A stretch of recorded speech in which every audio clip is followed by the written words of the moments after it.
It is a typical type of disproportionation reaction. अब आपने physical chemistry में redox reaction में पढ़ा होगा, what is a disproportionation reaction. हम कह सकते हैं कि अगर HCHO plus HCHO in the presence of base, formation of NaOH,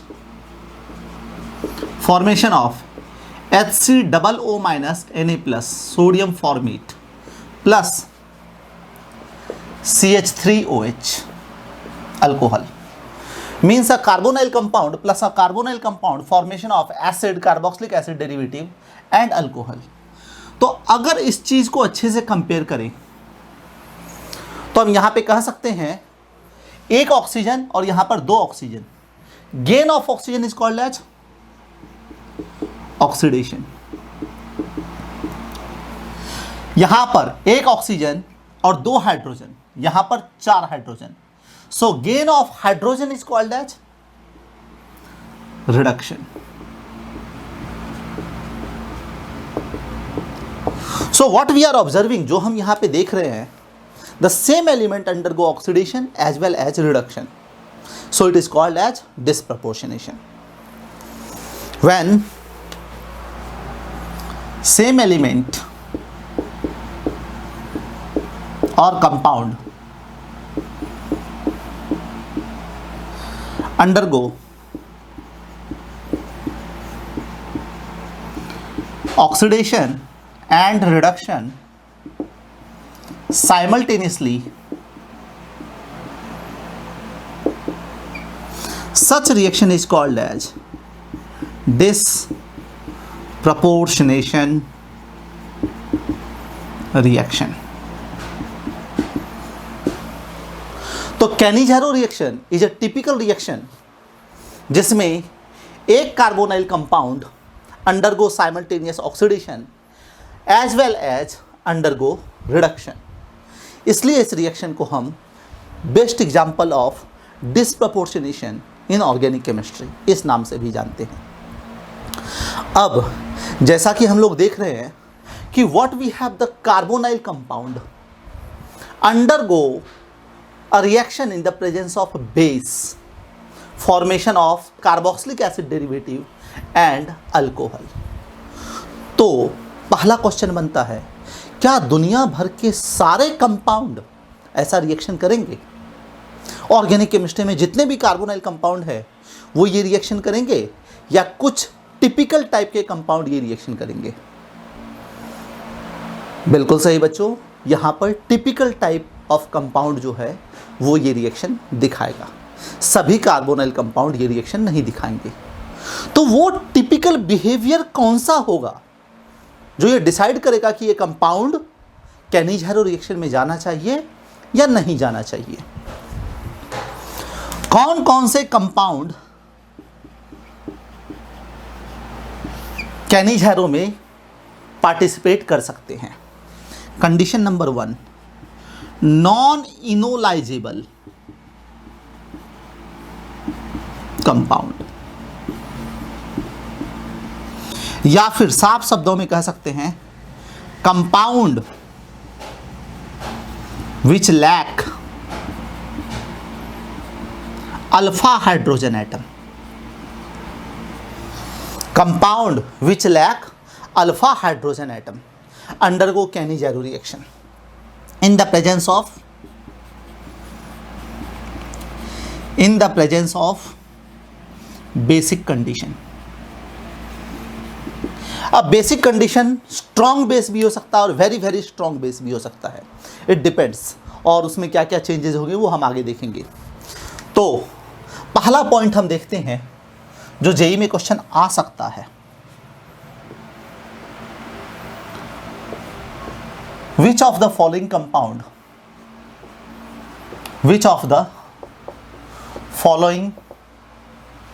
compound can perform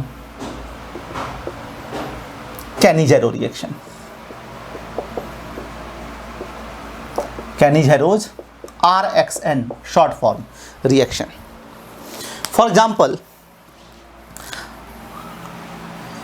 CH3CHO, CH3CH2CHO, HCHO, CH3C double bond O CH3,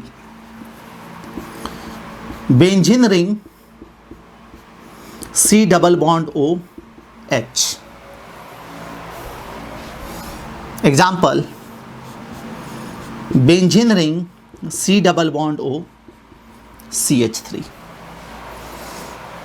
इनमें से कितने कंपाउंड, कौन कौन से कंपाउंड कैनिजेरो दिखा सकते हैं? तो अगर आप इसका स्ट्रक्चर देखो बच्चों तो ऐसा आएगा, CH3 C double bond OH. अब पहला क्वेश्चन, अल्फा हाइड्रोजन किसे कहते हैं? अल्फा हाइड्रोजन, यहां पर हमारे पास ये फंक्शनल ग्रुप है, यहां पे ये हमारे पास क्या है? फंक्शनल ग्रुप है. एल्डिहाइड का ये क्या है? फंक्शनल ग्रुप है. अब फंक्शनल ग्रुप के बाद जो फर्स्ट कार्बन है, फंक्शनल ग्रुप के बाद जो पहला कार्बन है, इस कार्बन को कहेंगे हम अल्फा कार्बन.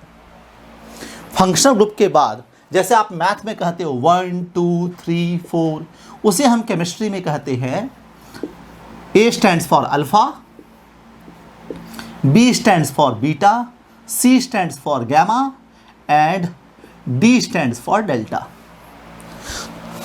तो फर्स्ट कार्बन मतलब A कार्बन मतलब अल्फा कार्बन. फंक्शनल ग्रुप के बाद जो पहला कार्बन है, उस कार्बन को हम कहेंगे अल्फा कार्बन एटम, और उससे अटैच जो हाइड्रोजन एटम है उसे हम कहेंगे अल्फा हाइड्रोजन एटम. तो क्या आपको यहां पर अल्फा हाइड्रोजन एटम दिख रहा है? यस. और अगर अल्फा हाइड्रोजन एटम दिख रहा है तो कैनिजेरो होगा क्या? अगर आपको अल्फा हाइड्रोजन एटम दिख रहा है, लैक का मतलब क्या होता है बच्चों? एब्सेंस, नहीं होना. इसके पास अल्फा हाइड्रोजन है, इसलिए कैनिजेरो में पार्टिसिपेट नहीं करेगा. उसी तरह अगर इसका स्ट्रक्चर देखते हैं, यहां पे कह सकते हैं CH3 CH2 CHO. तो ये हमारा क्या हो गया? Functional group. फंक्शनल ग्रुप के बाद ये फर्स्ट कार्बन अल्फा और सेकंड कार्बन बीटा. तो इसके पास अल्फा हाइड्रोजन एटम है क्या? एक बार फिर से देखते हैं. अल्फा हाइड्रोजन किसे कहेंगे? वो हाइड्रोजन जो अल्फा कार्बन एटम पे अटैच है, उसे हम कहेंगे alpha hydrogen. Alpha hydrogen atom is the hydrogen atom which attached on carbon. तो यहां पे भी अल्फा हाइड्रोजन एटम है, इसलिए ये भी रिएक्शन, यहां पे भी यस अल्फा हाइड्रोजन एटम है, इसलिए ये भी कैनिजेरो में पार्टिसिपेट नहीं करेगा.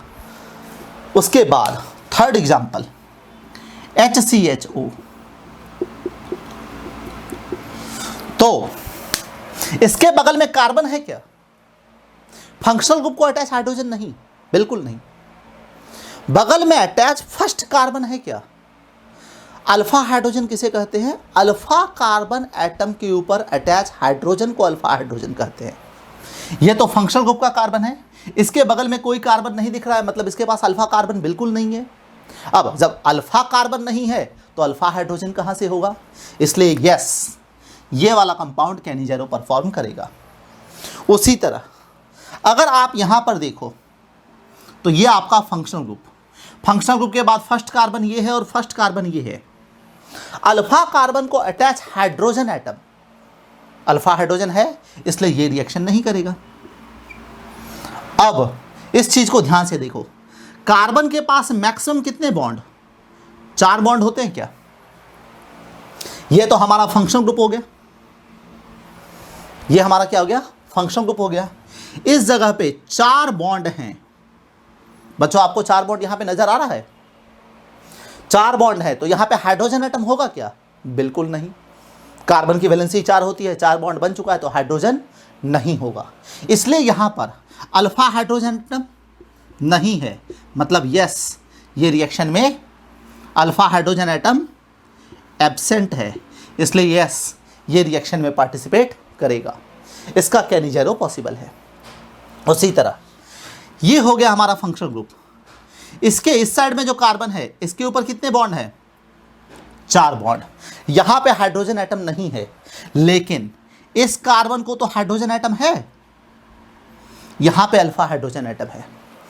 फंक्शनल ग्रुप के बगल वाला carbon alpha carbon, alpha carbon को attach hydrogen alpha hydrogen.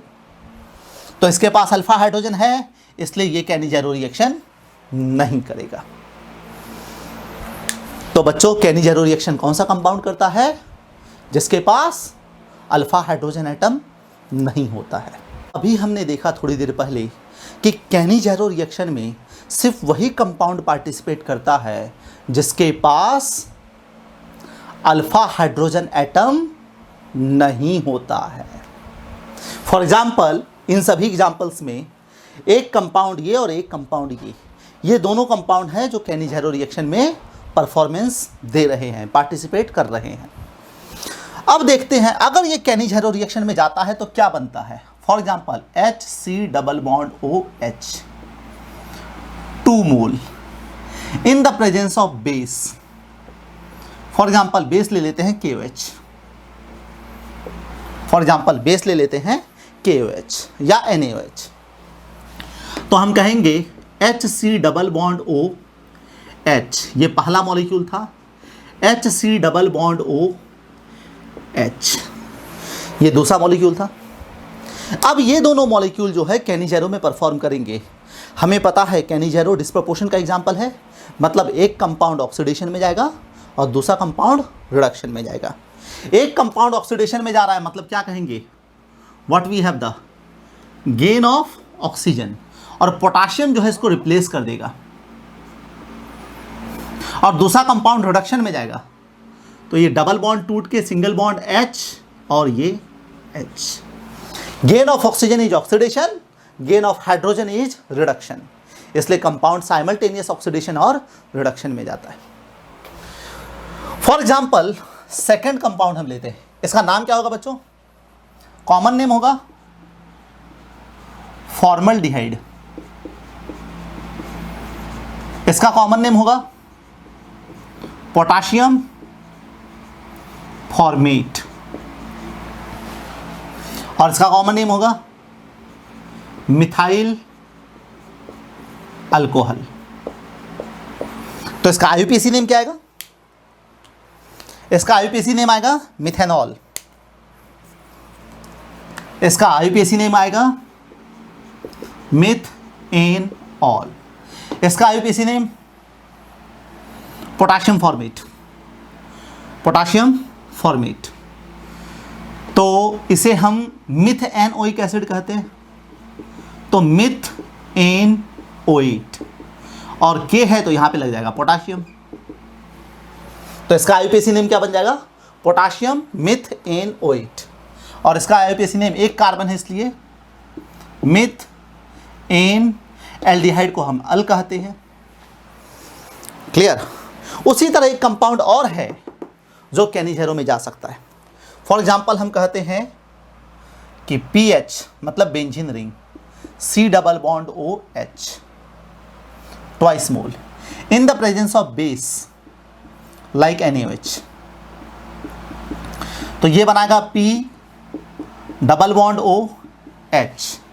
Plus benzene ring, PH का मतलब फिनाइल रिंग, बेंजीन रिंग। तो ये हमारे 2 मोल हो गए। अब एक जाएगा ऑक्सीडेशन में, loss of hydrogen, gain of oxygen, और पोटाशियम सोडियम, तो सोडियम Na+O-। और सेकेंड साइड में क्या होगा? Reduction, gain of hydrogen. तो इसका नाम क्या होगा? बेंजल्डिहाइड। तो ये क्या बन जाएगा? सोडियम बेंजोएट, और ये क्या बन जाएगा? Benzyl alcohol. जहां आपके बच्चों आपको पता है पीएच का मतलब क्या है? Benzene ring, substituted benzene ring, मतलब C6H5। बेंजीन रिंग C6H6 होता है, एक जगह पे कोई ग्रुप लगा है इसलिए क्या हो जाएगा? एक हाइड्रोजन कम हो जाएगा, C6H5।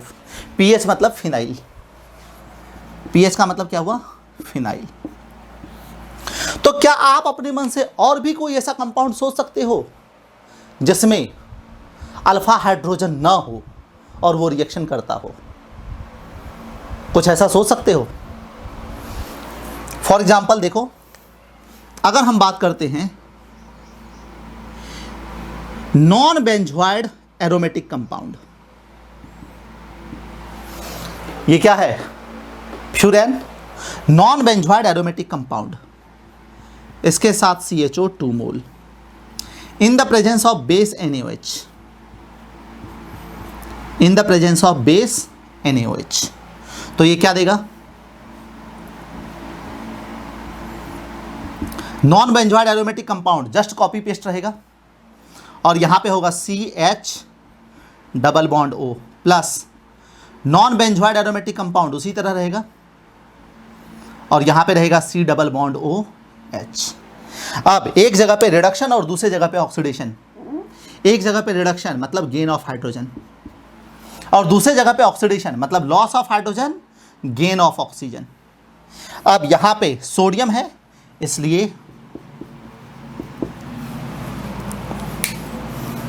तो केनी-झारो रिएक्शन को बहुत डिटेल में सोचना पड़ता है क्या? बिल्कुल नहीं, बहुत आसान है। एक कंपाउंड का रिडक्शन कर दो और दूसरे कंपाउंड का ऑक्सीडेशन कर दो। रिडक्शन मतलब गेन ऑफ हाइड्रोजन और ऑक्सीडेशन मतलब गेन ऑफ ऑक्सीजन। अब गेन ऑफ ऑक्सीजन अगर सॉल्ट सोडियम, बेस सोडियम का है तो सॉल्ट सोडियम का बनेगा, बेस पोटाशियम का है तो सॉल्ट पोटाशियम का बनेगा। इतना सिंपल है केनी-झारो रिएक्शन। अब हम बच्चों देखना चाहते हैं कि मैकेनिज्म कैसा होता है। तो मैकेनिज्म को देखने से पहले आपने एक चैप्टर पढ़ा है फिजिकल केमिस्ट्री में जिसे कहते हैं केमिकल काइनेटिक्स। तो हम क्या करते हैं, कोई भी रिएक्शंस होता है, कोई भी रिएक्शन होता है उसका हम रेगुलर टाइम इंटरवल पे सैंपल विड्रॉ करते हैं और उसका फिजिकल केमिस्ट्री से केमिकल काइनेटिक्स में डाटा एनालिसिस करते हैं। और data analysis, experimental data analysis, experimental data analysis करते हैं और वहां से हम उसका निकालते हैं रेट लॉ। और रेट लॉ से हम सोचने का ट्राई करते हैं कि इसका मैकेनिज्म कैसा होगा। मतलब क्या आप मैकेनिज्म बिना केमिकल काइनेटिक्स के सोच सकते हो? बिल्कुल नहीं। आप कभी भी किसी भी रिएक्शन का मैकेनिज्म बिना रेट लॉ के एक्सप्रेशन के नहीं कैलकुलेट कर सकते हो। और रेट लॉ हमें रिएक्शन देख के समझ में आता है या एक्सपेरिमेंट करने के बाद समझ में आता है? चूंकि ऑर्डर ऑफ रिएक्शन एक एक्सपेरिमेंटल बेस्ड डाटा होता है तो उसके लिए बहुत सारे एक्सपेरिमेंट परफॉर्म करने पड़ते हैं, तब जाके हमें रेट लॉ का डेरिवेशन मिलता है। तो उसी तरह जब हमने केनी-झारो का रिएक्शन करना शुरू किया, for example HCHO 2 mole in the presence of base,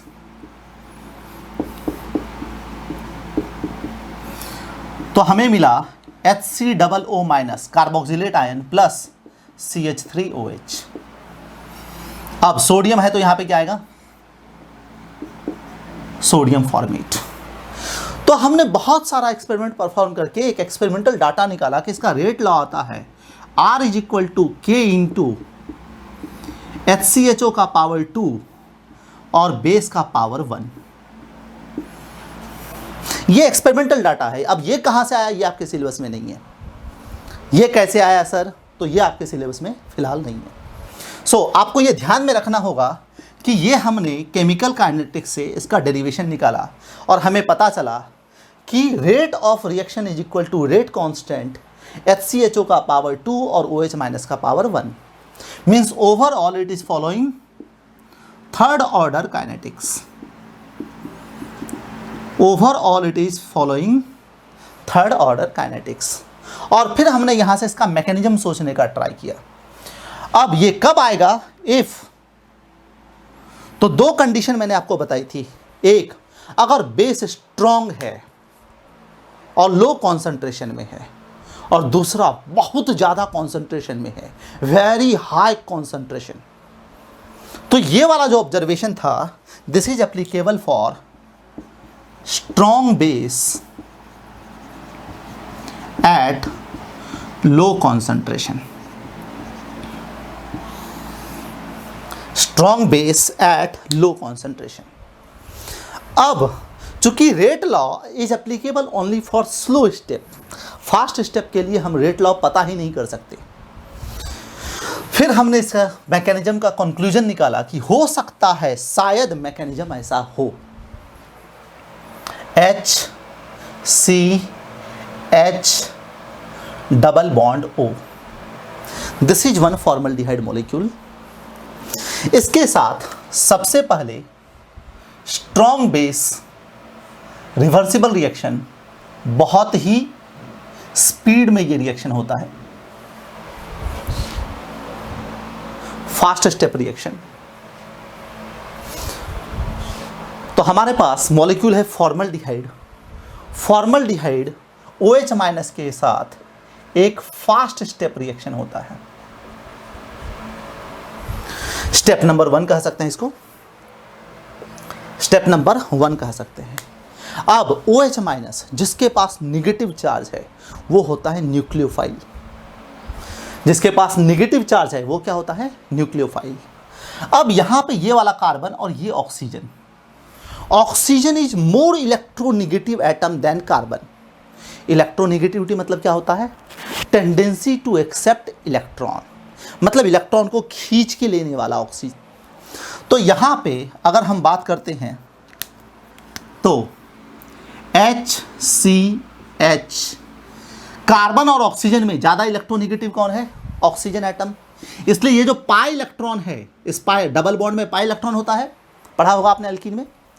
सो यहां पे ये वाला इलेक्ट्रॉन खींच के ले लेगा, इसलिए यहां पे ऑक्सीजन के ऊपर माइनस चार्ज और कार्बन के ऊपर प्लस चार्ज। ऐसा क्यों हुआ? क्योंकि ऑक्सीजन इलेक्ट्रॉन खींच के ले लिया तो oxygen electron rich centre minus sign से डोनेट करते हैं और electron deficient centre plus sign से डोनेट करते हैं। मतलब ये वाला कार्बन प्लस चार्ज मतलब इलेक्ट्रॉन कम, मतलब इलेक्ट्रोफिलिक इन नेचर। इसलिए ये वाला जो कार्बन है यहां पर, it behave like electrophilic carbon, electrophilic carbon. अब इसके पास इलेक्ट्रॉन कम है और इसके पास इलेक्ट्रॉन ज्यादा है, तो बच्चों बॉन्डिंग और दोस्ती किसके बीच में होगी? क्योंकि इसके पास ये इलेक्ट्रॉन रिच सेंटर है, न्यूक्लियोफाइल है, ये क्या है? न्यूक्लियोफाइल है, इलेक्ट्रॉन रिच सेंटर है, और ये वाला कार्बन इलेक्ट्रॉन डेफिशिएंट सेंटर है, इसलिए ये इसके ऊपर अटैक करेगा। इसलिए यहां पे कार्बन के ऊपर क्या आ जाएगा? OH ग्रुप आ जाएगा। यहां पे कार्बन के ऊपर क्या आ जाएगा? OH ग्रुप आ जाएगा। ये हुआ पहला स्टेप। फर्स्ट स्टेप में क्या हुआ बच्चों? Nucleophilic attack on electrophilic carbonyl carbon to yield oxygen के ऊपर minus charge, negative charge anion, to yield an intermediate anionic complex.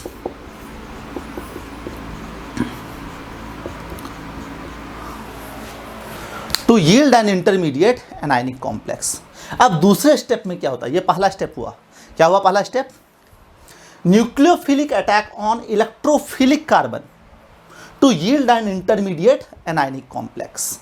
अब दूसरे स्टेप में क्या होता है? ये पहला स्टेप था। अब यहां पर ये सेकेंड मॉलिक्यूल है HCH single bond O minus charge, और यहां पे लगा है OH। अब इस जगह पे second molecule of carbonyl carbon attack करता है, तो हम बोलते हैं सेकेंड फॉर्मल्डिहाइड मॉलिक्यूल अटैक करता है। और ये बहुत ही स्लो स्टेप है। स्लो स्टेप में हम केमिकल काइनेटिक्स अप्लाई कर सकते हैं, मशीन पे रिएक्शन स्टडी कर सकते हैं। दुनिया में हम जितने भी मशीन पे रिएक्शन को स्टडी करते हैं वो हमेशा स्लो स्टेप रिएक्शन होता है, इसलिए उसे हम कहते हैं rate determining step, slow step. अब यहाँ पर ये कंपाउंड जो है अपना हाइड्रोजन डोनेट करता है विद निगेटिव चार्ज। तो हाइड्रोजन के ऊपर निगेटिव चार्ज, Cl के ऊपर माइनस चार्ज क्लोराइड, ऑक्सीजन के ऊपर माइनस चार्ज ऑक्साइड। तो हाइड्रोजन के ऊपर माइनस चार्ज, इसे हम कहते हैं हाइड्राइड, इसे हम कहते हैं हाइड्राइड। अब कभी आपने सुना है कि कार्बन और हाइड्रोजन में कभी H- बनता होगा? इसकी स्टेबिलिटी होने की चांसेस है क्या? इसलिए ये चीज़ रिलीज नहीं होता है, पूरा सिस्टम से बाहर नहीं जाता है, क्योंकि ये इम्पॉसिबल थिंग है। ये ट्रांसफ़र होता है, थोड़ी देर के लिए बनता है और तुरंत ट्रांसफ़र होता है। इसलिए यहाँ पे इसे हम कहते हैं हाइड्राइड ट्रांसफ़र रिएक्शन। मतलब यहाँ पे जो माइनस चार्ज है ये यहाँ पे बॉन्ड बनाने का ट्राई करेगा, और ये जो हाइड्रोजन एटम है इसका दोनों इलेक्ट्रॉन लेके H-। अब आपको पता है कि ये जो कार्बोनाइल का कार्बन होता है, ये जो कार्बोनाइल का कार्बन होता है ये इलेक्ट्रोफिलिक नेचर होता है, इलेक्ट्रॉन को अट्रैक्ट करता है। इसलिए इस हाइड्रोजन पे माइनस चार्ज और ये तुरंत यहाँ पे अटैक हो जाएगा। अब इस तरह से अटैक होगा तो क्या क्या बनेगा? HC और ये लोन पेयर डबल बॉन्ड, क्या बनेगा? HC डबल बॉन्ड O, और यहां पर बनेगा OH, यहां पे बनेगा OH प्लस यहां से जो हाइड्राइड ट्रांसफर हुआ, हाइड्राइड जो हुआ ट्रांसफर हुआ, ये यहां पर हुआ तो ये कार्बन था। अब ये वाला ऑक्सीजन यहां पाई बॉन्ड टूट जाएगा, तो ऑक्सीजन के ऊपर माइनस चार्ज, यहाँ पे हाइड्रोजन, यहाँ पे हाइड्रोजन, और यहाँ से जो हाइड्रोजन ट्रांसफ़र हुआ वो हाइड्रोजन यहाँ ट्रांसफ़र हुआ।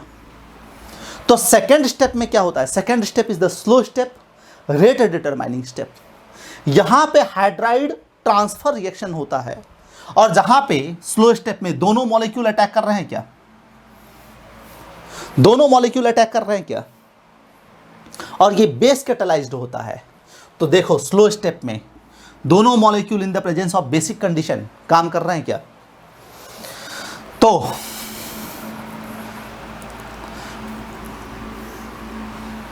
यहां पर हाइड्राइड ट्रांसफर रिएक्शन यील्ड, क्या यील्ड निकलता है? एक कार्बोक्सिलेट और एक अल्कोक्साइड, एक कार्बोक्सिलिक एसिड और दूसरा अल्कोक्साइड आयन।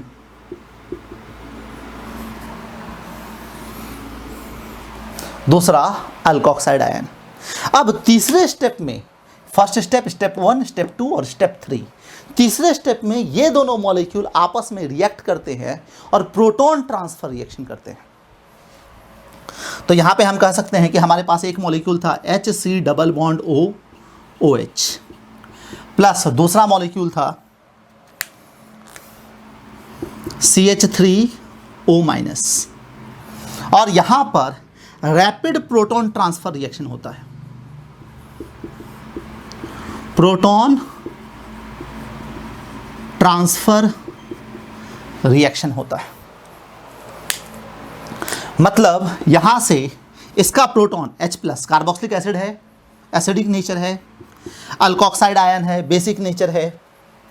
क्लियर? तो carbon C double bond O minus charge plus CH3OH।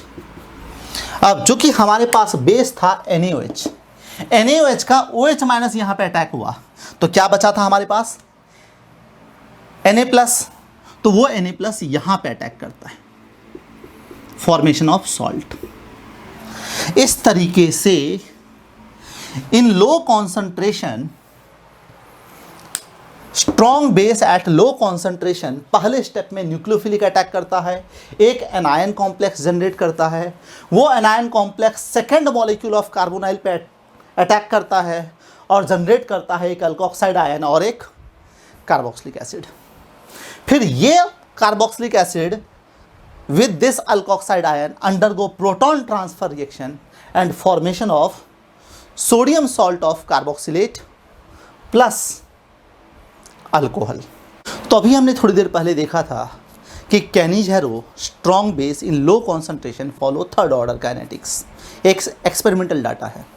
इसी तरह अगर बेस का कॉन्सेंट्रेशन बढ़ा दिया जाए तो प्रोडक्ट चेंज होगा? नहीं, प्रोडक्ट वही बनेगा, लेकिन प्रोडक्ट बनने का जो मैकेनिज्म है वो थोड़ा सा डिफरेंट हो जाएगा। कैसे, आओ देखते हैं। We are studying the mechanism of Cannizzaro if the base concentration is high। तो रिएक्शन तो वही होगा। what we have the formaldehyde twice mole in the presence of NaOH at high concentration, formation of HCOO minus Na plus CH3OH। लेकिन इसका जो mechanism देखा गया वो थोड़ा सा डिफरेंट है। तो मैकेनिज्म फिर से हम सीधे सीधे नहीं बात कर सकते, हमें उसके लिए बहुत सारा एक्सपेरिमेंट करना पड़ेगा, केमिकल काइनेटिक्स का डाटा निकालना पड़ेगा, रेट लॉ का एक्सप्रेशन लिखना पड़ेगा। तो हमने बहुत सारा एक्सपेरिमेंट करके रेट लॉ का एक्सप्रेशन लिखा। रेट इज इक्वल टू के इंटू HCHO का पावर 2 एंड OH माइनस का पावर 2। थोड़ी देर पहले हमने क्या किया था बच्चों, कंफ्यूज नहीं होना। अगर बेस का कॉन्सेंट्रेशन लो है तो, और बेस का कॉन्सेंट्रेशन हाई है तो,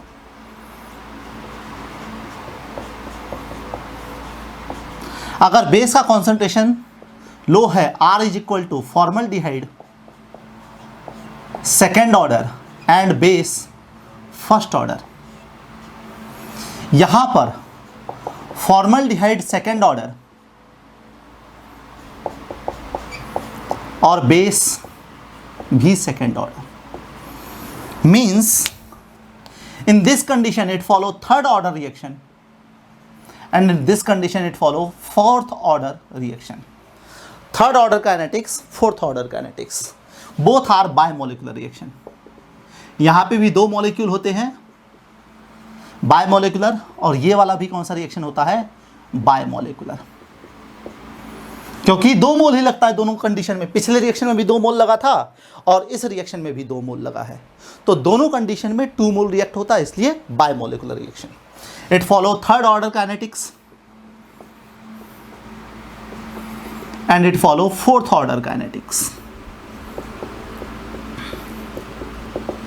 तो अब रिएक्शन से हमें रेट लॉ से सीधे सीधे पता चलता है कि यहाँ पे बेस जो है वो एक बार अटैक हुआ है, तो यहाँ पे जो बेस है वो 2 बार अटैक होगा। यहाँ पे हमने NaOH को पिछले रिएक्शन में 1 बार अटैक करवाया था, अब यहाँ पे OH का पावर 2 है, मतलब बेस कितनी बार अटैक करेगा, 2 बार अटैक करेगा। आओ मैकेनिज्म देखते हैं अब इसका कि कैसे रिएक्शंस होता है। तो हमारे पास है HC डबल बॉन्ड OH और यहां पर है हमारे पास NaOH, उसका बेस न्यूक्लियोफाइल OH माइनस। ये अटैक होगा यहाँ पे इलेक्ट्रोफिलिक कार्बन पे, ये पाई बॉन्ड टूट जाएगा, तो कैसा बनेगा compound, HC single bond O minus, इसके साथ H, और यहाँ पे अटैक होगा OH। अब सेकेंड टाइम में एक और बार, ये फास्ट स्टेप होता है, it is very fast step reaction. Second time में एक बार और जो है OH माइनस अटैक होगा। तो पहली बार में OH माइनस अटैक करके क्या बना रहा है, एक एनायनिक कॉम्प्लेक्स बना रहा है। अब ये एक बार OH और अटैक होगा तो ये वाला जो हाइड्रोजन है ये लॉस हो जाएगा, इसके साथ यहां से H और यहां से OH, लॉस ऑफ वाटर। तो इस बार यहां पे जो बचेगा ऑक्सीजन माइनस H और ये वाटर वाला ऑक्सीजन माइनस। चूंकि यहां पे पावर 2 है, मतलब बेस कंपोनेंट 2 बार अटैक करता है, बेस कंपोनेंट 2 बार अटैक करता है, इसलिए ये क्या बनाता है, डाई एनायन कॉम्प्लेक्स। अब अगर रिएक्टिविटी की बात करोगे, सर ज़्यादा रिएक्टिव कौन होगा, मोनो एनायन कॉम्प्लेक्स ज़्यादा रिएक्टिव होगा या डाई एनायन कॉम्प्लेक्स ज़्यादा रिएक्टिव होगा, तो ऑफ कोर्स बच्चों, अगर रिएक्टिविटी की आप बात करते हो तो di anion complex is more reactive than simple anion complex, simple anion complex and di anion complex. तो इस बार अब स्टेप 2 में मोनो एनायन से रिएक्शन स्टार्ट करेंगे या डाई एनायन से रिएक्शन स्टार्ट करेंगे? रिएक्टिविटी किसकी ज़्यादा है? डाई एनायन कॉम्प्लेक्स की। बेस्ट हाइड्राइड डोनर कौन है? रिएक्टिविटी कहने का मतलब कि कौन जल्दी से हाइड्रोजन देगा, कौन जल्दी से हाइड्रोजन देगा। बेस्ट हाइड्राइड डोनर कौन है?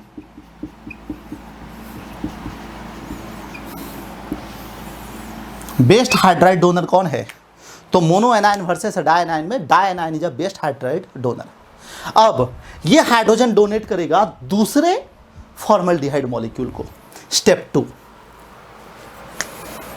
HC ऑक्सीजन माइनस, फिर यहां पर ऑक्सीजन माइनस, यहां पे H, इसके साथ दूसरा formaldehyde HC double bond OH।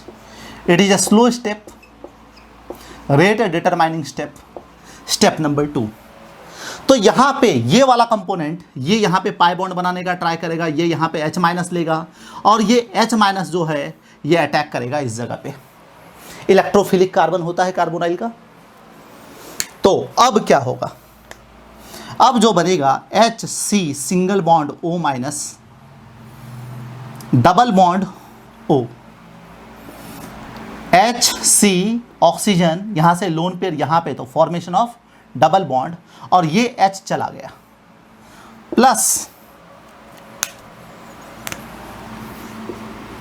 HCO, इसका जो पाई इलेक्ट्रॉन था ये टूट के ऑक्सीजन के ऊपर minus charge, HCH pi bond टूट के ऑक्सीजन के ऊपर माइनस चार्ज, और ये जो हाइड्रोजन था ये वाला हाइड्राइड ट्रांसफर हो गया। This is the hydride transfer RXN reaction. अब यहां पर Na प्लस तो यहीं पे बन गया, क्लियर। तो यहां पे Na प्लस O माइनस के साथ यहां पे OH माइनस अटैक हुआ था, तो यहां पे क्या बन गया? Na plus. ये सॉल्ट तो यहीं पे बन गया। अब क्वेश्चन है इसका अल्कोहल कैसे बनेगा? तो यहां पे सॉल्वेंट काम करता है और एक्वस कंडीशन में काम करता है, मतलब पानी है। तो यहां पे हम कहते हैं CH3O माइनस प्लस H2O। हमें पता है it is a strong base, Lewis base, strong base and it is a weak acid. तो एसिड H प्लस डोनेट करेगा, तो क्या होगा?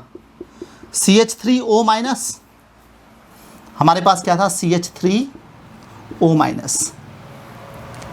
अब एसिड है तो H प्लस देगा, बेस है तो H प्लस लेगा। प्रोटॉन डोनर, प्रोटॉन एक्सेप्टर, हमने पढ़ा है केमिकल इक्विलिब्रियम में। एसिड क्या होता है? प्रोटॉन डोनर, और बेस क्या होता है? Proton acceptor. तो यहां पे ये जो सॉल्वेंट है ये अपना H प्लस इसको डोनेट करेगा, इसलिए यहां पे ये बनेगा CH3OH plus generation of base, basic condition. तो इस तरह से यहां पे सॉल्वेंट प्रोवाइड करता है अपना प्रोटॉन, अगर कॉन्सेंट्रेशन क्या हो? हाई हो। तो बच्चों आपको समझ में आया कि अगर बेस का कॉन्सेंट्रेशन लो होता है तो कैसे रिएक्शन होता है, और बेस का कॉन्सेंट्रेशन हाई होता है तो कैसे रिएक्शन होता है। बेस का कॉन्सेंट्रेशन लो है तो third order kinetics, OH minus एक बार अटैक करता है, OH माइनस का पावर 1 है, फॉर्मल्डिहाइड का पावर 2 है। अगर बेस का कॉन्सेंट्रेशन ज़्यादा हुआ तो OH माइनस का पावर 2 हो जाता है। अब OH माइनस का पावर 2 हो जाता है तो बेस 2 बार अटैक करता है। 2 बार अटैक करता है तो उसमें एक और स्टेप लगता है हमें कि प्रोटॉन कहाँ से आता है। तो प्रोटॉन कहाँ से आता है? तो लास्ट स्टेप में सॉल्वेंट से आता है। हमने देखा कि कैनी-जेरो रिएक्शन क्या होता है और उसका डिफरेंट बेस कॉन्सेंट्रेशन में उसका मैकेनिज्म क्या होता है। अब हम देखते हैं कि कैसे उसके जेई में एग्जाम्पल्स को हम थ्रू मैकेनिज्म और विदाउट मैकेनिज्म भी हम कैसे फटाफट सॉल्व कर सकते हैं। तो अब हम देखते हैं, अगर हमारे पास पहला क्वेश्चन है कि अगर HCH double bond O plus HCH double bond O in the presence of base NaOH है तो क्या बनेगा।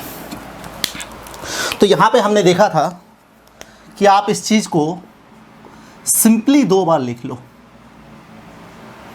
पहली बार प्लस दूसरी बार। अब यहाँ पर आपको रिडक्शन करना है, रिडक्शन का मतलब गेन ऑफ हाइड्रोजन, इसलिए गेन ऑफ हाइड्रोजन में आप यहाँ पे H अटैक करवा दो और यहाँ पे H अटैक करवा दो। क्लियर। अब ऑक्सीडेशन में loss of hydrogen and gain of oxygen, तो यहाँ पे ऑक्सीजन और Na अटैक करवा दो। विदाउट मैकेनिज्म आप क्वेश्चन को इतना आसानी से सॉल्व कर सकते हो, लेकिन विद मैकेनिज्म भी पढ़ना बहुत ज़रूरी है। फॉर एग्जाम्पल, अगर हम क्वेश्चन को मॉडिफाई कर दें, अगर हम कहें यहाँ पे ड्यूटेरियम है, कार्बन है, हाइड्रोजन है, डबल बॉन्ड ऑक्सीजन है, प्लस ड्यूटेरियम है, कार्बन है, हाइड्रोजन है, प्लस डबल बॉन्ड ऑक्सीजन है, इन द प्रेजेंस ऑफ NaOH है। अब क्या करेंगे, तो अब थोड़ा मैकेनिज्म थोड़ा सा समझते हैं कि यहाँ पर हमारे पास ड्यूटेरियम है, कार्बन है, डबल बॉन्ड ऑक्सीजन है और हाइड्रोजन है। पहली बार NaOH का बेस अटैक करेगा, तो यहाँ पे बेस अटैक करेगा OH माइनस, इसलिए ये ऑक्सीजन हो जाएगा माइनस चार्ज, एनाइन कॉम्प्लेक्स। अब सेकेंड टाइम पे अनदर बेस मॉलिक्यूल अटैक करेगा, D डबल बॉन्ड OH। अब यहां पर दिक्कत ये है कि ये ड्यूटेरियम ट्रांसफर होगा कि ये हाइड्रोजन ट्रांसफर होगा। तो हमें पता है CH वर्सेस CD, इन दोनों में CH का बॉन्ड CD का बॉन्ड स्ट्रॉन्ग होता है और CH का बॉन्ड वीक होता है। केमिकल इक्विलिब्रियम से भी कोरिलेट करते हैं इसको, बॉन्ड डिसोसिएशन एंथैल्पी से भी इसको कोरिलेट करते हैं। तो कहीं से भी आप पढ़ो, चाहो तो केमिकल इक्विलिब्रियम के डाटा से पढ़ो या फिर चाहो तो बॉन्ड डिसोसिएशन एंथैल्पी से पढ़ो, कहीं से भी पढ़ो, आपको ये पता चलेगा कि ये वाला बॉन्ड जो होता है वीक होता है और ये वाला बॉन्ड जो होता है 1.4 टाइम्स स्ट्रॉन्ग होता है। अब जो मजबूत है वो टूटेगा या जो कमजोर है वो टूटेगा। ऑफ कोर्स बच्चों, जो कमजोर है वो टूटेगा, इसलिए यहां से हाइड्रोजन टूटता है, मतलब यहां से H प्लस ट्रांसफर मैकेनिज्म होता है, sorry H minus hydride ion transfer mechanism होता है। अब ये ट्रांसफर होगा तो क्या बनेगा, deuterium C oxygen double bond OH plus deuterium carbon single bond oxygen minus H और H। उसके बाद आपको पता है प्रोटॉन ट्रांसफर मैकेनिज्म होता है, तो यहां से प्रोटॉन ट्रांसफर हो जाता है इस जगह पे और यहां पे NaOH का Na अटैक हो जाता है। तो अगर आप कलर अच्छे से मेंटेन करते हो तो यहां पे ब्लू कलर का OH है, ब्लू कलर का OH है। तो सबसे पहले क्या होता है, ये हाइड्रोजन यहां ट्रांसफर हुआ, ये वाला जो हाइड्रोजन है ब्लैक कलर का, ये यहां ट्रांसफर हुआ। अब यहां पे ब्लू कलर का ऑक्सीजन था, अब यहां का जो हाइड्रोजन है वो इस जगह पे लॉस्ट हुआ, गेन हुआ है, यहां से लॉस्ट होकर यहां पे गेन हुआ है। तो इस तरह से जो आपका प्रोडक्ट बना, जो जेई में इसका आंसर आएगा वो क्या आएगा, deuterium C double bond O Na plus DCH2OH। अब अगर क्वेश्चन पूछ दे कि ड्यूटेरियम है carbon double bond oxygen deuterium twice mole in the presence of NaOH, तो क्या ड्यूटेरियम ट्रांसफर होगा, बिल्कुल सही, ड्यूटेरियम ट्रांसफर होता है। तो यहां पे होगा DC double bond O D plus DC double bond O D और यहां पे बनता है इसका ONe और यहां पे बनता है इसका H और H। हम बात करते हैं कि आखिर वो कौन सा फैक्टर है जिसकी वजह से कैनिज़ेरो नहीं होगा। कौन कौन से ऐसे कंपाउंड हैं जो कैनिज़ेरो में नहीं जा सकते हैं। तो अगर हमारे पास है HC डबल बॉन्ड OH, तो ये कैनिज़ेरो में जाता है क्योंकि it lack alpha hydrogen atom, it lack alpha hydrogen atom. अब अगर हम बात करें, यहां पे हमारे पास बेंजीन रिंग है, नाइट्रोजन का लोन पेयर है, यहां पे इथाइल ग्रुप है, यहां पे भी इथाइल ग्रुप है, C डबल बॉन्ड OH। क्या ये compound alpha hydrogen atom contain करता है? देखते हैं। तो ये हमारा हो गया फंक्शनल ग्रुप, ये हो गया फर्स्ट कार्बन। इस कार्बन के पास यहां पे हमारे पास 4 बॉन्ड है क्या? First, second, third, fourth, 4 bond है। मतलब इस पे हाइड्रोजन है क्या? नहीं है। मतलब this compound also lack alpha hydrogen atom. अब इसके पास अल्फा हाइड्रोजन एटम नहीं है, तो एक कैनिज़ेरो में जा सकता है या नहीं जा सकता है? जाना चाहिए, लेकिन आंसर है नहीं जाता है। देखते हैं ऐसा क्यों होता है। तो कैनिज़ेरो के लिए जो लगता है वो क्या लगता है बच्चों? HCH double bond O। सबसे पहले यहाँ पे बेस अटैक होता है OH, फिर यहाँ पे बनता है एनायन कॉम्प्लेक्स, फिर यहाँ पे सेकेंड मॉलिक्यूल अटैक होता है, और यहाँ से H माइनस इस पे अटैक होता है। मतलब सबसे इंपॉर्टेंट कंडीशन है, ये जो सेकेंड कार्बन है इसका इलेक्ट्रोफिलिक नेचर, इसका इलेक्ट्रोफिलिक नेचर। जितना ज़्यादा ये इलेक्ट्रोफिलिक होगा उतना जल्दी हाइड्रोजन ट्रांसफ़र होगा, उतना जल्दी हाइड्रोजन ट्रांसफ़र होगा। लेकिन जितना इलेक्ट्रोफिलिक नेचर कम हो जाएगा उतना हाइड्रोजन ट्रांसफ़र नहीं होगा। तो more electrophilic nature of carbonyl carbon, more electrophilic nature of carbonyl carbon क्या जनरेट करता है? Faster will be Cannizzaro reaction, faster will be Cannizzaro's reaction.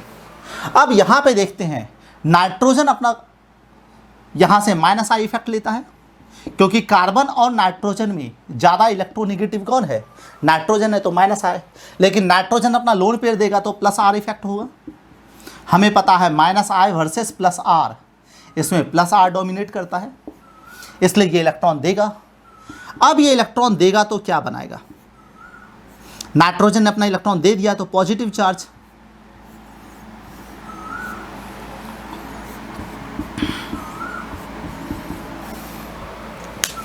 अब नाइट्रोजन ने अपना इलेक्ट्रॉन यहां दे दिया तो इस जगह पे डबल बॉन्ड, इसकी वजह से ये यहां पे जाएगा, इस जगह पे डबल बॉन्ड, फिर ये यहां पे जाएगा, इस जगह पे डबल बॉन्ड, फिर ये इलेक्ट्रॉन यहां पे जाएगा तो इस जगह पे माइनस चार्ज। एनायन तो बना, लेकिन पॉजिटिव चार्ज इलेक्ट्रोफिलिक सेंटर इस बार कार्बन पे है या नाइट्रोजन पे है? बिल्कुल सही, नाइट्रोजन पे है। मतलब कार्बन तो यहाँ पे 4 बॉन्ड बना के चुपचाप सेटिस्फाई है, बैठा है, मैं रिएक्शन नहीं करूँगा क्योंकि मेरे 4 बॉन्ड कंप्लीट है। तो जब कार्बन के पास अपने 4 बॉन्ड कंप्लीट हैं तो ये रिएक्शन नहीं करेगा, ये रिएक्शन नहीं करेगा। मतलब क्या कहेंगे? This compound lacking alpha hydrogen atom still can not undergo कैनिज़ेरो reaction. तो सिर्फ IIT एडवांस के क्वेश्चंस में सिर्फ अल्फा हाइड्रोजन वाला पॉइंट सफिशिएंट है? नहीं, इसके साथ आपको एक और पॉइंट पे सोचना पड़ेगा कि कार्बोनाइल का कार्बन इलेक्ट्रोफिलिक नेचर का है या नहीं है। अगर कार्बोनाइल का कार्बन इलेक्ट्रोफिलिक नेचर का है तो कैनिज़ेरो होगा, और नहीं है तो नहीं होगा। बच्चों कॉन्सेप्ट क्लियर है? बच्चों हमने देखा कि कैनिज़ेरो कैसे होता है। Lack of alpha hydrogen atom मतलब कैनिज़ेरो होगा, लेकिन lack of alpha hydrogen atom is only one criteria नहीं है। एक और क्राइटेरिया है कि attacking carbonyl carbon lack alpha hydrogen तो होना ही चाहिए, साथ में कार्बोनाइल कार्बन का इलेक्ट्रोफिलिक नेचर ज़्यादा होना चाहिए, लेकिन अगर किसी तरीके से आप उसका इलेक्ट्रोफिलिक नेचर डिस्ट्रॉय कर देते हो, इलेक्ट्रोफिलिक नेचर मतलब कार्बोनाइल कार्बन के कार्बन में इलेक्ट्रॉन की भूख ज़्यादा होना, इलेक्ट्रॉन की भूख का ज़्यादा होना, इलेक्ट्रोफिलिक नेचर। तो अब अगर हम बात करते हैं, अब तक हमने किया था एक HCHO प्लस दूसरा HCHO in the presence of NaOH, answer दिया था HCOONA प्लस CH3OH। मतलब यहाँ पे दोनों फॉर्मल्डिहाइड सेम है, इसलिए इसे हम क्या कहते हैं, सेल्फ कैनिजैरो रिएक्शन। इसलिए इसे हम क्या करते हैं, सेल्फ कैनिजैरोस रिएक्शन। तो क्या अगर दो अलग अलग टाइप के एल्डिहाइड ले लेते हैं तो ये रिएक्शन पॉसिबल है? ऑफ कोर्स बच्चों पॉसिबल है। अगर दो अलग अलग टाइप के एल्डिहाइड जिसमें अल्फा हाइड्रोजन एटम नहीं है और कार्बोनाइल कार्बन इलेक्ट्रॉन का भूखा है, इलेक्ट्रोफिलिक इन नेचर है, तो ये रिएक्शन होगा। फॉर एग्जाम्पल हम देखते हैं, अगर एक ले लेते हैं formaldehyde HCH double bond O plus दूसरा ले लेते हैं बेंजल्डिहाइड, दूसरा ले लेते हैं बेंजल्डिहाइड। तो यहां पे जो अगर बेस लगाते हैं तो यहां पे इन द प्रेजेंस ऑफ बेस इसका बनेगा acid HC double bond O minus plus इसका बनेगा base alcohol CH2OH।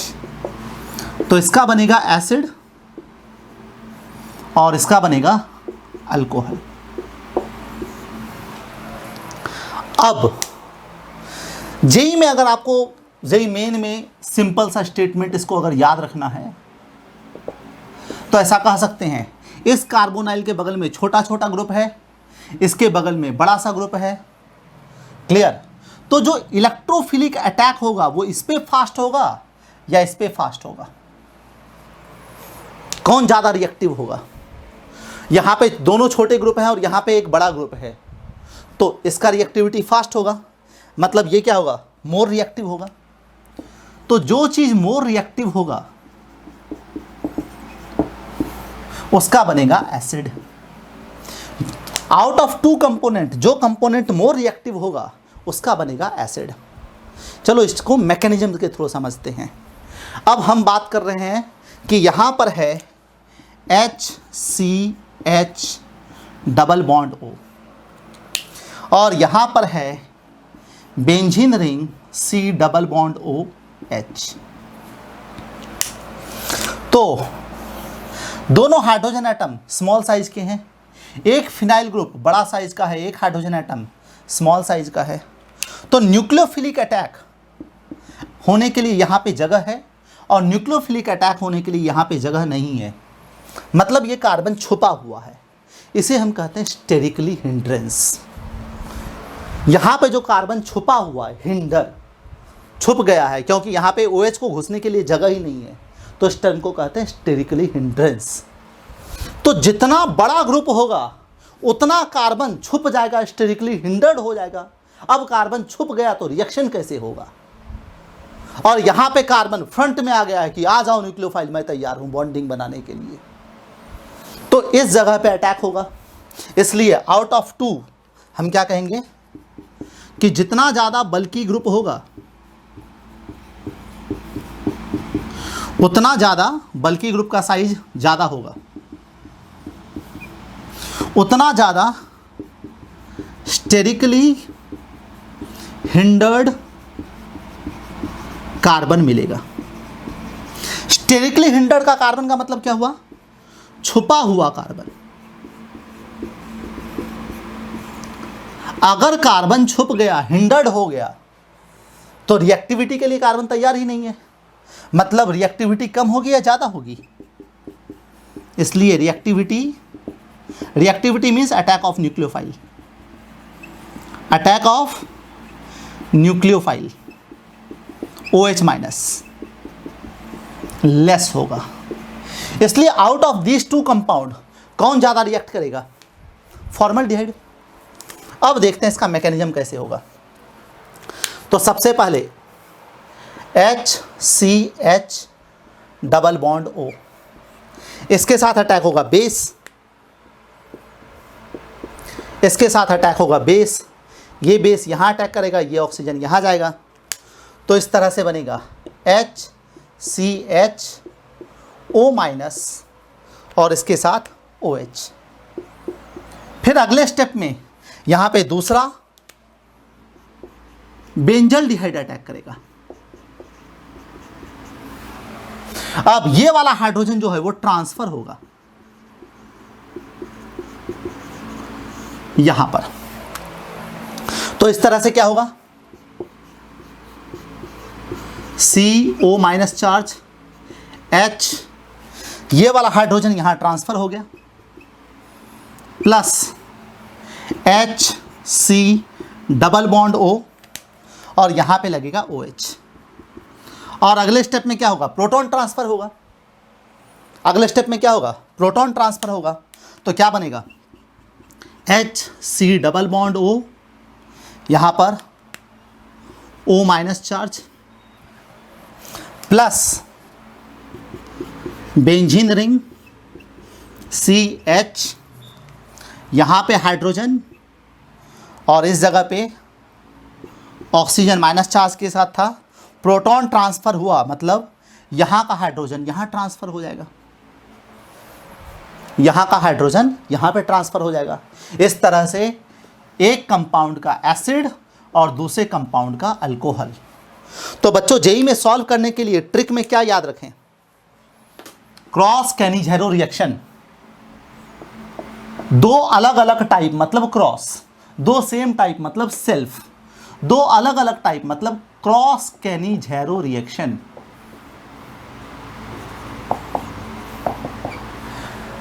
Cross कैनिज़ेरो reaction में किसका एसिड बनेगा और किसका अल्कोहल बनेगा? तो मोर रिएक्टिव एल्डिहाइड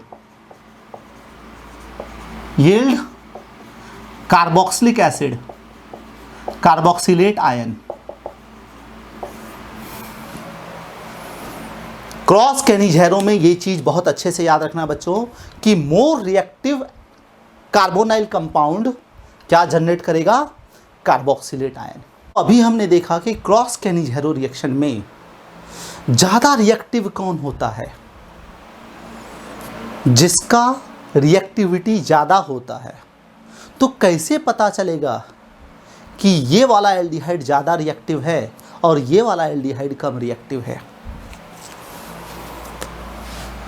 हम देख रहे हैं क्रॉस कैनिज़ेरो रिएक्शन।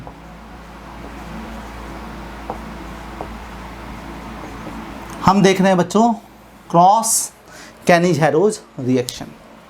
अब कैसे पता चलेगा कि कौन से कार्बोनाइल कंपाउंड का रिएक्टिविटी ज़्यादा है? तो अगर ये हमारे पास ग्रुप R है कार्बोनाइल कंपाउंड, अगर ये R इलेक्ट्रॉन डोनेटिंग ग्रुप है, मतलब इसके पास क्या है, प्लस R इफेक्ट है या प्लस I इफेक्ट है या प्लस हाइपर कॉन्जुगेशन इफेक्ट है, तो ये इलेक्ट्रॉन डोनेट करने का ट्राई करेगा। मतलब इलेक्ट्रॉन ये यहाँ से यहाँ पे डोनेट करने का ट्राई करेगा। मतलब कार्बन की इलेक्ट्रोफिलिसिटी, कार्बोनाइल कार्बन का इलेक्ट्रोफिलिक नेचर डिक्रीज हो जाएगा। कार्बोनाइल कार्बन का इलेक्ट्रोफिलिक नेचर जो है वो डिक्रीज हो जाएगा। अब कार्बोनाइल कार्बन का इलेक्ट्रोफिलिक नेचर डिक्रीज हुआ, मतलब रिएक्टिविटी डिक्रीज होगी, रिएक्टिविटी डिक्रीज हो जाएगी। और इसके रिवर्स में अगर यहाँ पे हमारे पास कोई कार्बोनाइल ग्रुप है और इसका R group electron withdrawing group है, मतलब उसके पास -R इफेक्ट है, -I इफेक्ट है, या दोनों है, तो यहां से इलेक्ट्रॉन खींच लेगा, इलेक्ट्रॉन विड्रॉ कर लेगा, इलेक्ट्रॉन खींच लेगा। इलेक्ट्रॉन खींच लेगा मतलब ये जो कार्बोनाइल कार्बन है, ये वाला जो कार्बोनाइल कार्बन है, कार्बोनाइल कार्बन का इलेक्ट्रोफिलिक नेचर बढ़ जाएगा, पहले इसके पास इलेक्ट्रॉन कम हो जाएगा, मतलब इसका इलेक्ट्रोफिलिक नेचर इंक्रीज हो जाएगा, मतलब इसकी रिएक्टिविटी इंक्रीज हो जाएगी। अब जिसकी रिएक्टिविटी ज़्यादा होगी क्रॉस के निजरों में उसका एसिड बनेगा, जिसकी रिएक्टिविटी ज़्यादा होगी क्रॉस के निजरों में उस कंपाउंड का क्या बनेगा, एसिड बनेगा। जैसे हम देखते हैं कि अगर हमारे पास बेंजल्डिहाइड है प्लस हमारे पास बेंजल्डिहाइड क्लोरीन है, बेंजल्डिहाइड क्या है, क्लोरीन है, तो क्लोरीन के पास कौन सा इफेक्ट है, -I इफेक्ट। क्लोरीन के पास कौन सा इफेक्ट है, -I इफेक्ट। उसके बाद +R इफेक्ट, क्योंकि क्लोरीन के पास लोन पेयर है। हमें नॉर्मली पता है कि इंडक्टिव वर्सेस रेजोनेंस में कौन ज़्यादा होता है, रेजोनेंस ज़्यादा होता है, लेकिन क्लोरीन या हैलोजन के कंडीशन में इंडक्टिव ज़्यादा होता है। आपने बहुत अच्छे से पढ़ा होगा 11th क्लास में हाइड्रोकार्बन वाले चैप्टर में कि chlorine is ortho para deactivating group.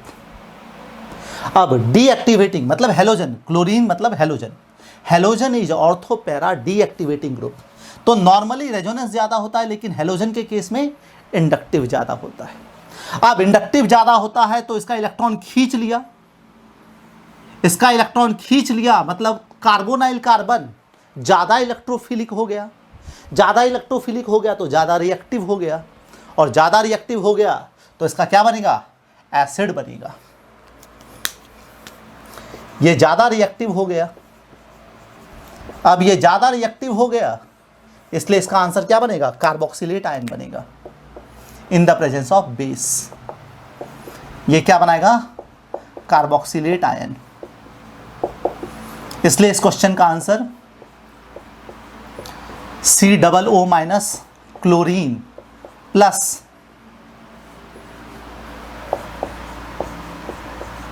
CH2OH। अगर इसी तरह एक एग्जांपल लेते हैं, यहां पे है हमारे पास बेंजल्डिहाइड प्लस यहां पे है हमारे पास अल्कोहल। अब यहां पे ऑक्सीजन के पास -I इफेक्ट है और ये लोन पेयर इधर डोनेट करता है, इसलिए इसके पास +R इफेक्ट है। तो नॉर्मली इंडक्टिव वर्सेस रेजोनेंस कौन ज़्यादा होता है बच्चों, नॉर्मली रेजोनेंस ज़्यादा होता है और हैलोजन में इंडक्टिव ज़्यादा होता है। एक बार फिर से सुन लो, नॉर्मली रेजोनेंस का ज़्यादा होता है और हैलोजन के केस में इंडक्टिव ज़्यादा होता है, तो यहाँ पे रेजोनेंस ज़्यादा होता है। अब यहाँ पे रेजोनेंस ज़्यादा होता है मतलब ये इलेक्ट्रॉन देने का ट्राई करेगा, ये इलेक्ट्रॉन देगा तो कार्बोनाइल कार्बन के इलेक्ट्रॉन की भूख खत्म हो गई, उसका इलेक्ट्रोफिलिक नेचर खत्म हो गया, और उसका इलेक्ट्रोफिलिक नेचर खत्म हुआ मतलब क्या हुआ, रिएक्टिविटी डिक्रीज हो गई, मतलब ये हो गया लेस रिएक्टिव, तो ये हो गया मोर रिएक्टिव, और मोर रिएक्टिव वाले का क्या बनेगा, कार्बोक्सिलेट आयन। इसलिए इन द प्रेजेंस ऑफ बेस इसका कार्बोक्सिलेट बनेगा, इसका कार्बोक्सिलेट बनेगा और इसका अल्कोहल बनेगा।